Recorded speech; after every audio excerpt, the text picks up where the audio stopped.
शांति।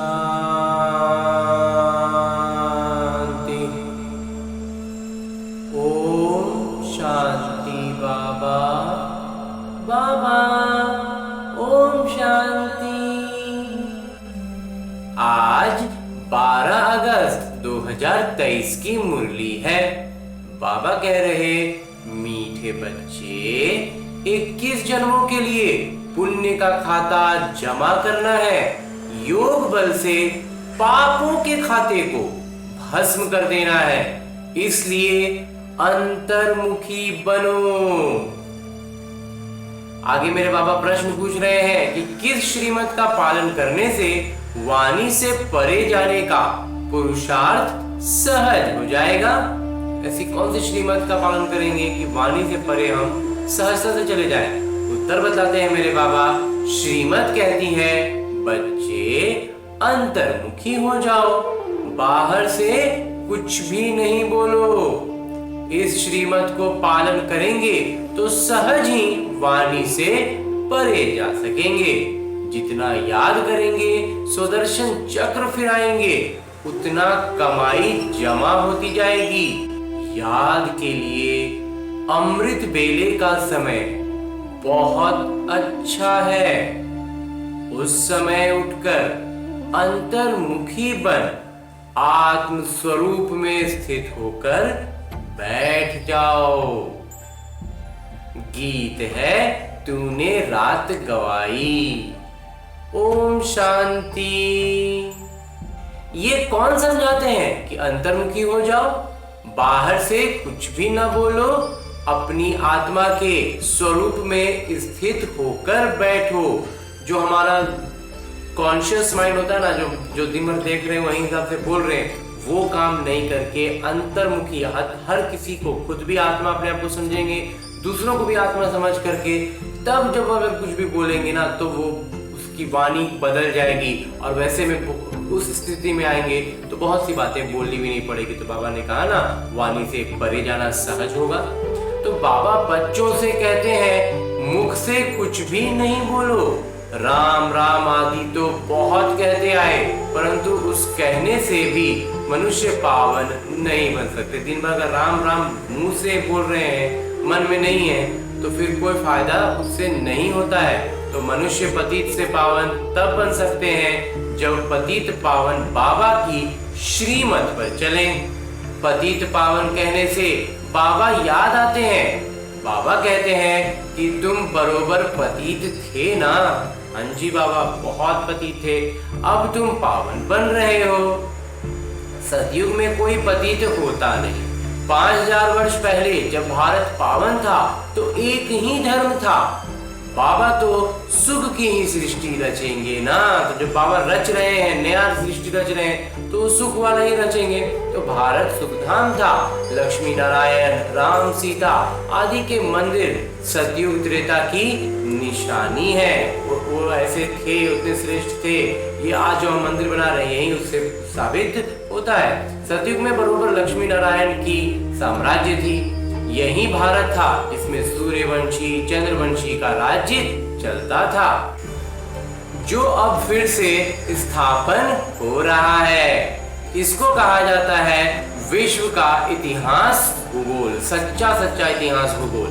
ये मनुष्य ही तो जानेंगे, ये हम मनुष्य ही जानेंगे। मनुष्य नहीं जानते तो जानवर से भी बदतर कहा जाता है। बाबा को जानने के लिए कितने धक्के खाते हैं, परंतु जान नहीं सकते। भक्ति मार्ग के धक्के कितना भी खाते रहे, जान नहीं पाते हैं, भगवान से मिल नहीं पाते हैं। तुम बाबा के बच्चे बने हो तो बाबा अपना परिचय देते हैं। पहले परिचय नहीं था तो इसका परिणाम क्या हुआ? पतित बनते चले गए, और पतित और पतित। ऑर्फन यानी अनाथ और नास्तिक निधन के बन गए।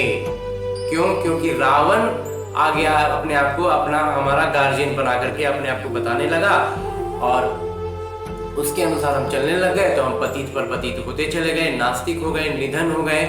अनाथ थे, अनाथ बाबा का हाथ छूट गया था, इसलिए रावण ने हमारे साथ ऐसा कर दिया है। अब रावण को छोड़ करके हमें बाबा का हाथ पकड़ना है।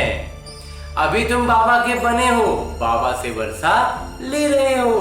बड़ा भारी वर्षा है, 21 जन्म स्वर्ग की राजधानी मिलती है। कोई कम बात है क्या? नहीं बाबा, बहुत बहुत ऊंची बात है।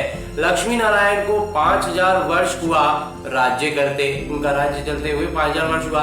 फिर से इतिहास रिपीट होता है, ये जो है फिर दोहराया जाएगा। बाबा समझाते हैं, मेरी श्रीमत पर चलो, अंतर्मुखी बनो, बाहर मुखी मत बनो। अब इस समय है घोर अंधियारा, इनको रात कहा जाता है। अभी सवेरा आ रहा है, कलयुग अंत का घोर अंधियारा। कलयुग के अंत को क्या कहेंगे? घोर अंधियारा। और सतयुग आदि को घोर सोजरा कहा जाता है।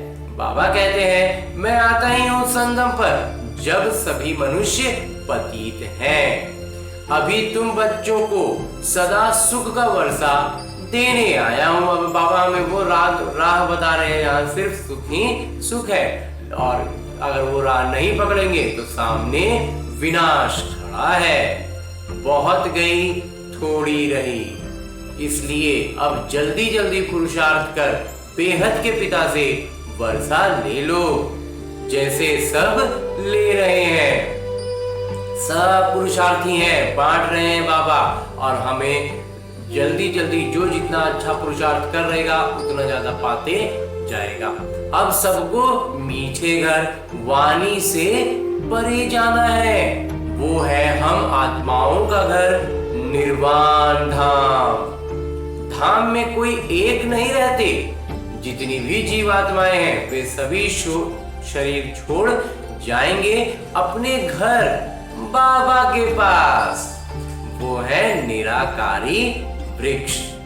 जैसे चित्र में भी वृक्ष दिखाया जाता है, वो है हम आत्माओं का घर, शांति धाम। फिर हम आएंगे सुख धाम। अभी 84 जन्मों का चक्र पूरा होता है, कलयुग के बाद सतयुग जरूर आएगा ना? हाँ जी बाबा। तो द्वापर के बाद कलयुग जरूर आएगा। तो बाबा कहते हैं, मैं कल्प के संगम युगे आता हूँ, पुरानी दुनिया का विनाश कराता हूँ। जब तक नया मकान बन जाए तब तक पुराने मकान में बैठे रहते हैं ना। जब तक पूरा नया मकान बन के तैयार नहीं हो जाए तब तक तो पुराने में रहते ही हैं। फिर जब नया बन जाए फिर पुराने को तोड़ा जाता है। ये भी पुरानी चीज है ना। तो इसके विनाश के लिए ये महाभारत लड़ाई है। बाबा बैठ बच्चों को समझाते हैं कि आत्मा ही समझती है, शरीर का जो ज्ञान है वो भी आत्मा ही सीखती है। शरीर का भी जो ज्ञान है कि शरीर को कैसे अच्छा रखना है, कैसे कंचन काया में आना है, ताकि हम अपने आत्मिक राह में जितनी दूर तक ये हमारा शरीर हमारा साथ दे सकता है उतनी दूर तक ये हमारा साथ दे पाए। नहीं तो शरीर ही पीछे छूटने लग जाता है तो भी दिक्कत होती है। तो वो भी ज्ञान कौन सीख रहा है? आत्मा ही सीखती है ना। आत्मा कहती है मैं प्रिंसिपल हूँ, सर्जन हूँ। आत्मा की ज्ञान न होने के कारण देह अभिमानी यानी शरीर के अभिमानी हो जाते हैं। आत्मा ही संस्कार ले जाती है। तुम बच्चे समझते हो शिव बाबा हम आत्माओं को समझा रहे हैं। हम आत्मा ये पुराना शरीर छोड़ फिर नया जाकर लेंगी।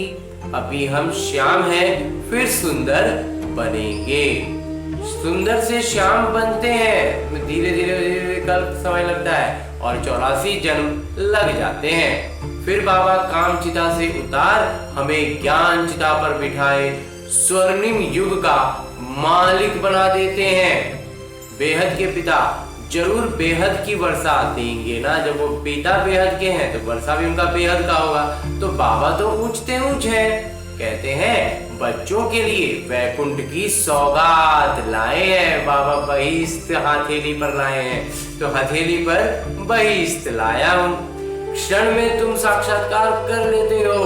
जो बच्चे साक्षात्कार कर लिए हो तो कर लिए, जो नहीं किए बाबा कहते हैं उनको भी कराएंगे। तो कितने ढेर ब्रह्मा कुमार कुमारियां हैं।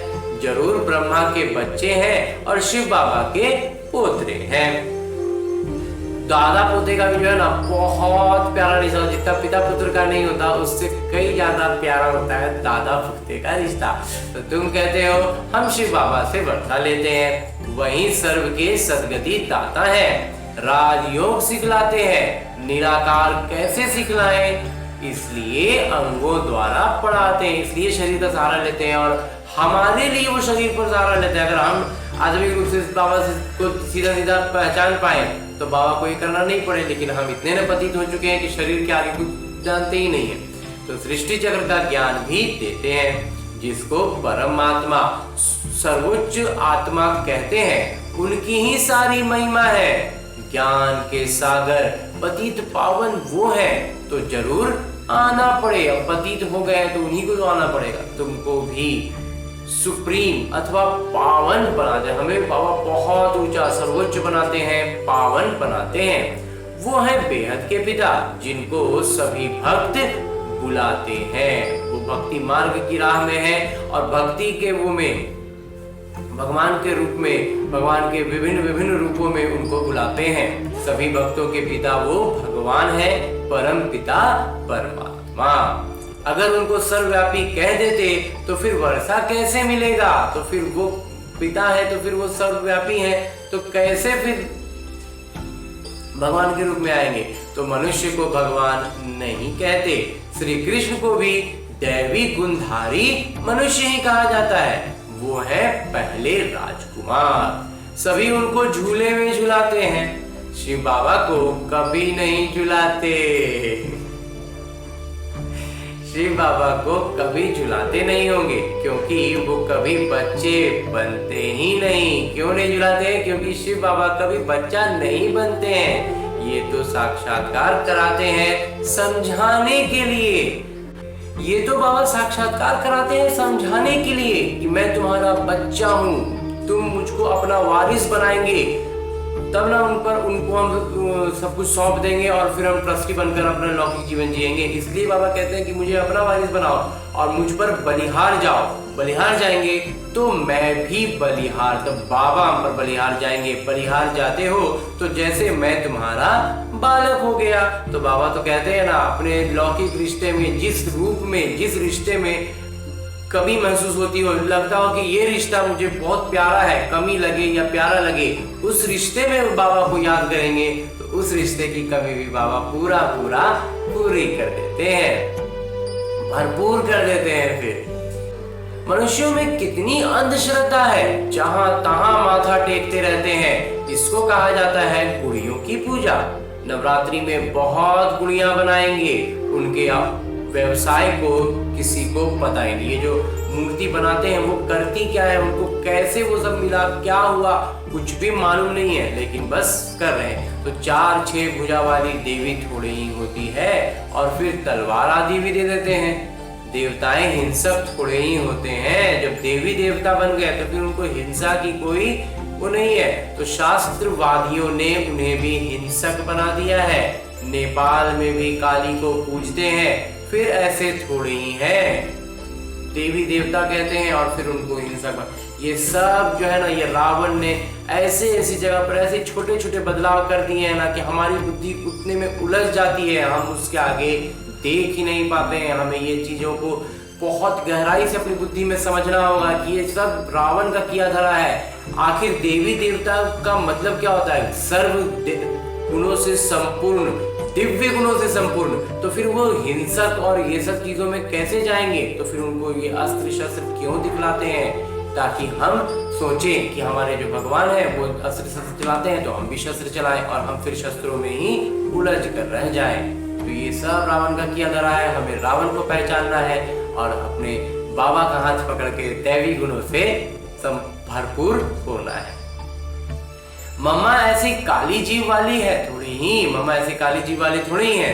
मनुष्य तो मनुष्य ही होते हैं, मनुष्य हैं, लेकिन गुणों से अंतर हो जाता है। अभी रावण के विकार है वो हमारे अंदर भरा हुआ है, और जब बाबा की श्रीमत पर चलेंगे तो दैवी गुणों से भर जाएंगे तो देवी देवता बन जाएंगे, लेकिन शरीर से तो मनुष्य के मनुष्य ही रहेंगे।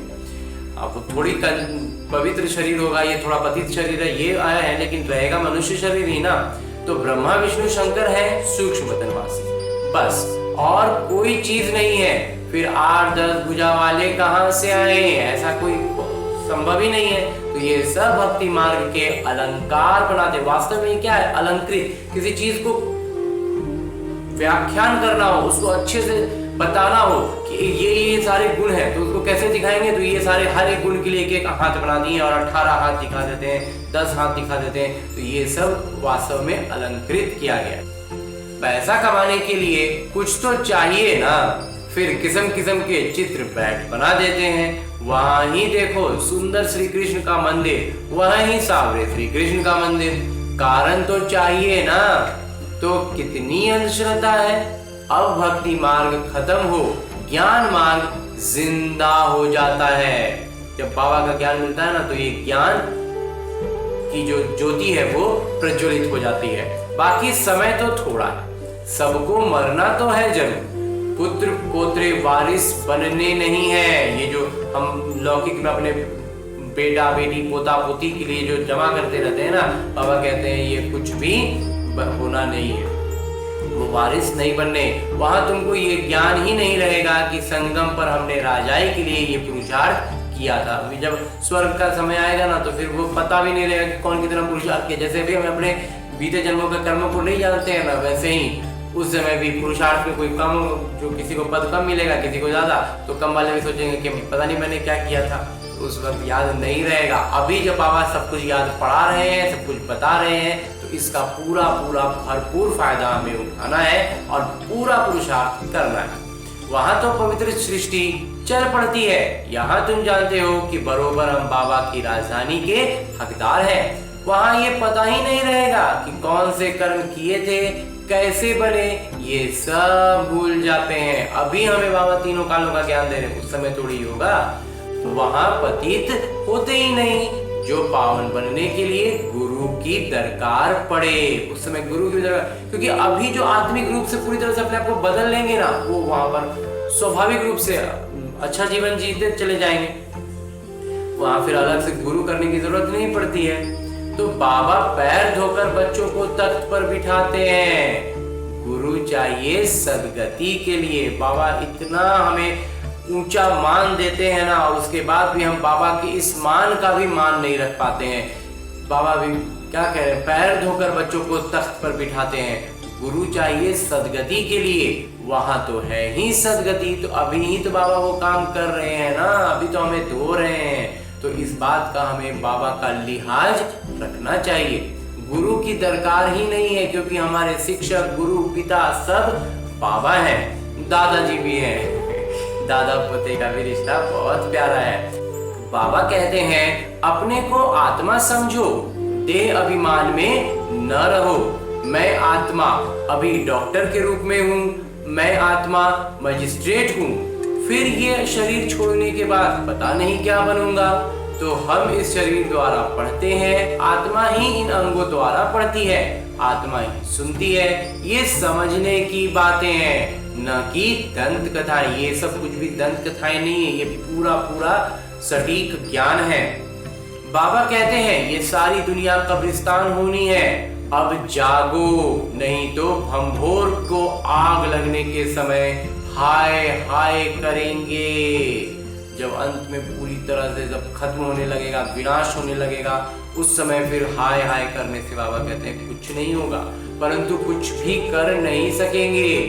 काल खा जाएगा, त्राही त्राही करके रह जाएंगे, सजाएं भी बहुत खाएंगे। अभी हमें पापों का खाता खत्म कर पुण्य के खाता को जमा करने का सुअवसर मिला है। तो नए सिरे से 21 जन्मों के लिए जमा करना है। जमा होगा बाबा को याद करने से, पुराना खाता भी चुकतू हो जाना चाहिए। ज्ञान कितना सहज है, इतना सहज ज्ञान है। बाबा की याद में रह के अपना आगे का सारा विकर्म कर विनाश होने लग जाएगा। बाबा की याद में रहेंगे तो पुण्य का खाता जमा होने लग जाएगा, और पाप का खाता जो बचा खुचा है वो विनाश हो जाएगा। तुम्हारी रोज कितनी कमाई होती है, जितना जो याद करते हैं, सुदर्शन चक्र फिराते हैं तो अथाह कमाई करते हैं, अनगिनत। वहां कोई गिनती थोड़ी ही होती है। अभी तो झोपड़ियों में बैठे हैं, फिर महलों में बैठेंगे, फर्क तो रहता है ना। अंजी बाबा, बहुत का फर्क है। अभी नर्क की झोपड़ी और वो स्वर्ग का महल होगा, तो अभी का तो महल में भी सुख नहीं है, उस समय का तो स्वर्ग की तो सुख ही सुख है। तो झोपड़ी और महल में फर्क तो बहुत है। तो ब्रह्मा द्वारा नई दुनिया स्थापन हो जाएगी, तो पुरानी दुनिया का विनाश हो जाएगा, नई दुनिया स्थापन हो जाएगी। आत्माएं अपने आप को बदल करके, पतित जो है हो चुके हैं उसको छोड़ करके वो अपने वास्तविक स्वरूप में आ जाएंगी। तो बाबा कहते हैं नई दुनिया की स्थापन हो जाएगी।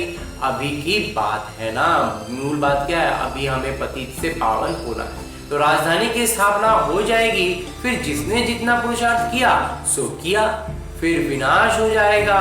इसलिए अब गफलत नहीं करनी चाहिए, सवेरे उठकर याद में बैठ जाना चाहिए। जितना याद का सारणी रखो उतना अच्छा। याद की सारणी में अपना ग्राफ जितना ऊपर रखेंगे उतना अच्छा है, और फिर उतना ही उच्च पद पाएंगे। तो शिव बाबा के गले का हार बनेंगे।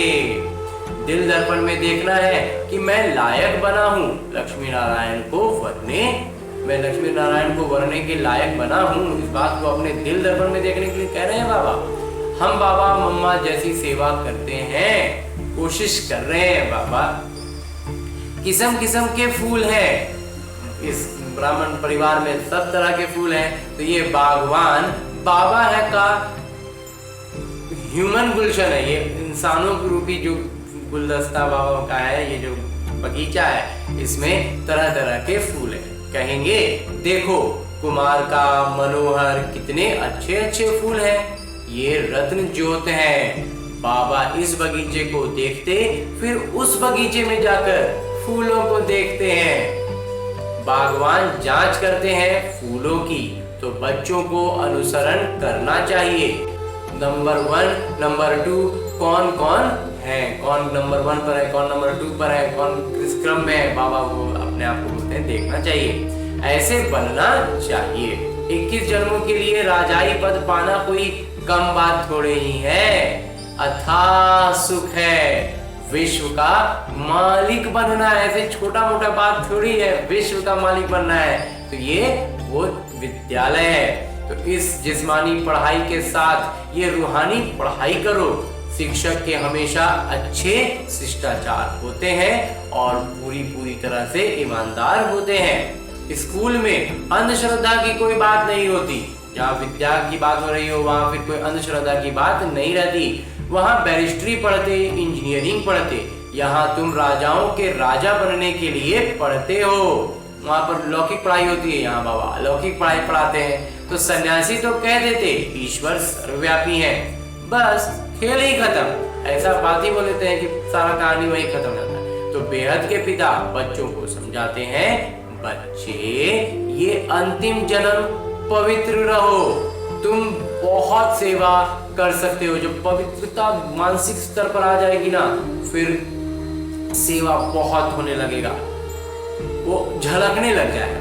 वहां भी एजुकेशन डिपार्टमेंट है, पापा कहते हैं वहां भी शिक्षा विभाग है, ये भी ईश्वरीय शिक्षा विभाग है, ये भी ईश्वर का क्या है, शिक्षा विभाग है, जो बाबा में बैठ के भी ज्ञान देते रहते हैं। तुम बच्चे हो राज ऋषि, वो तो घर बार छोड़ देते हैं, तुम घर में रहते सारी दुनिया का त्याग करते हो, लौकिक रूप से साथ रहते हैं, अलौकिक रूप से अलग हो जाते हैं। तुम्हारी बुद्धि में अब नई दुनिया है जो बाबा ही बनाते हैं। इसलिए बाबा कहते हैं तुम मुझे याद करो, ये पुरानी दुनिया खत्म हो जाएगी।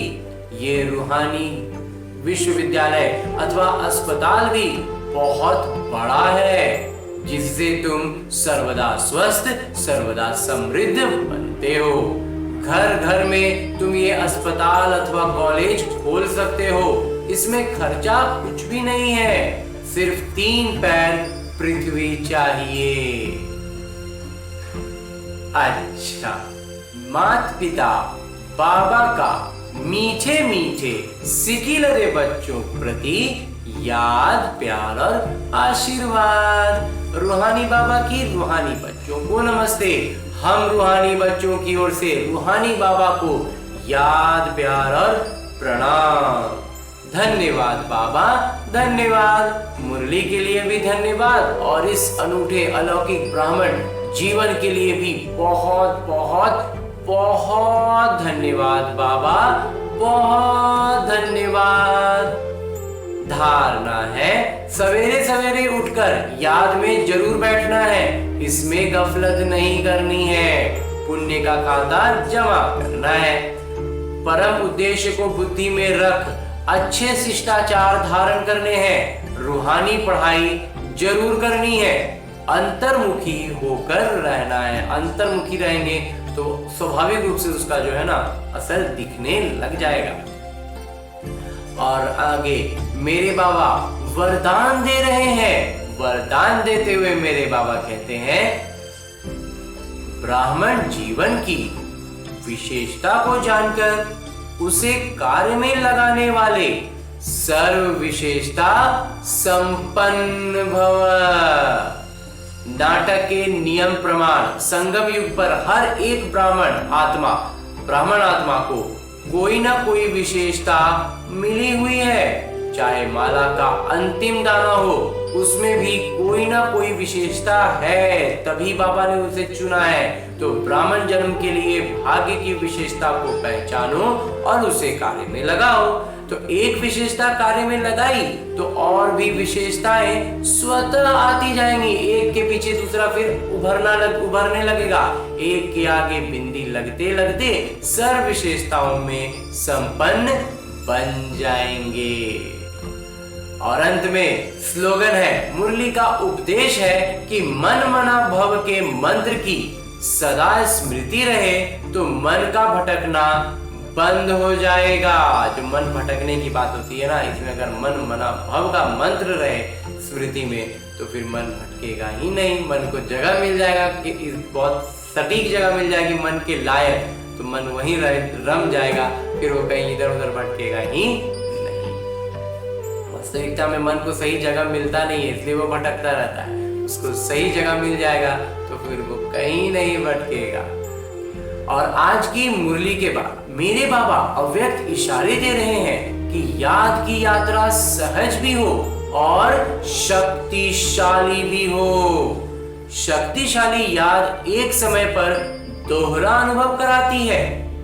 एक तरफ याद अग्नि बन भस्म करने का काम करती है, परिवर्तन करने का काम करती है। जो भी विकर्म बचे हुए ना उसको भस्म कर देती है अगर शक्तिशाली याद है, और जब भस्म करेगी तो परिवर्तन तो हो ही रहा है।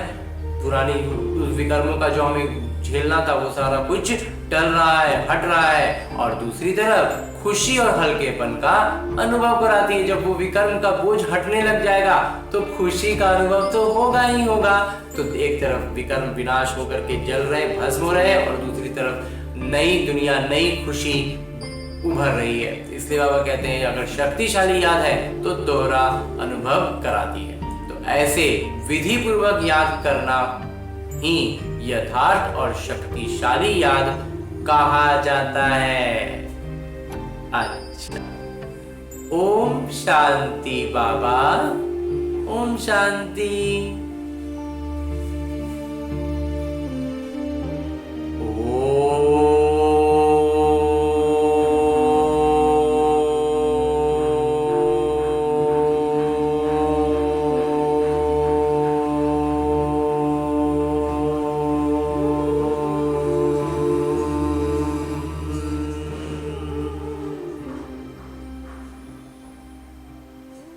शांति।